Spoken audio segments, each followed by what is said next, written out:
Remember when everyone was doing firewalking?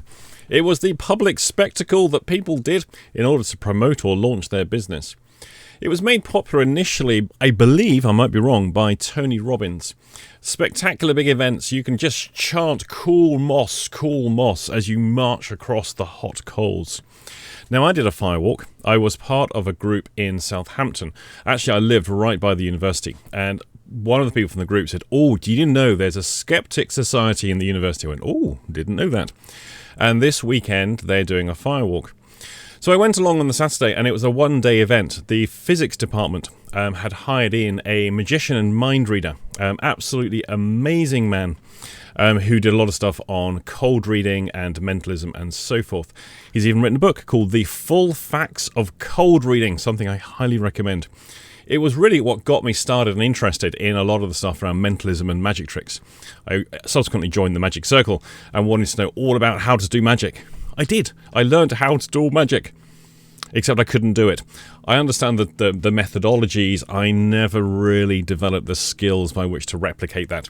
And what I know is knowing how something is done and being able to do something are not quite the same. Anyway, one of the things they did, so they looked at all sorts of things around mentalism and deception and how people are readily deceived by their senses. And then in the evening, there was a presentation by one of the physics lecturers about the physics of firewalking, and then out on the grounds of the university, and there were loads of people there, lots of beer, it was a good night.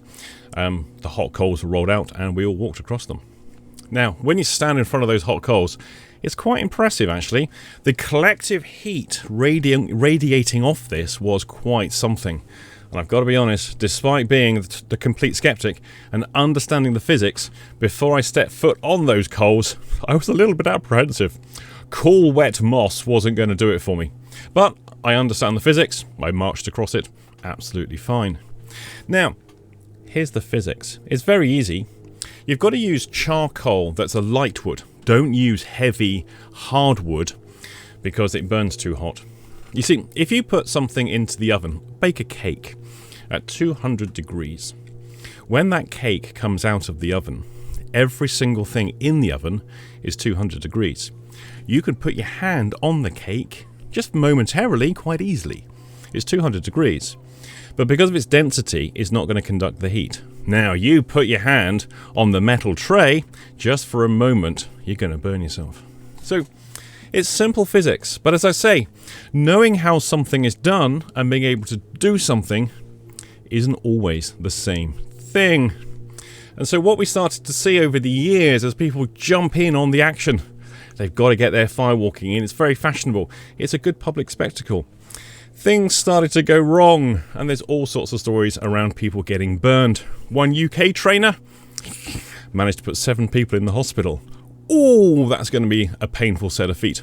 You see, being admitted to a burns unit is slightly different to being treated in A&E. What do you have to do to have people admitted to the burns unit? One can only wonder.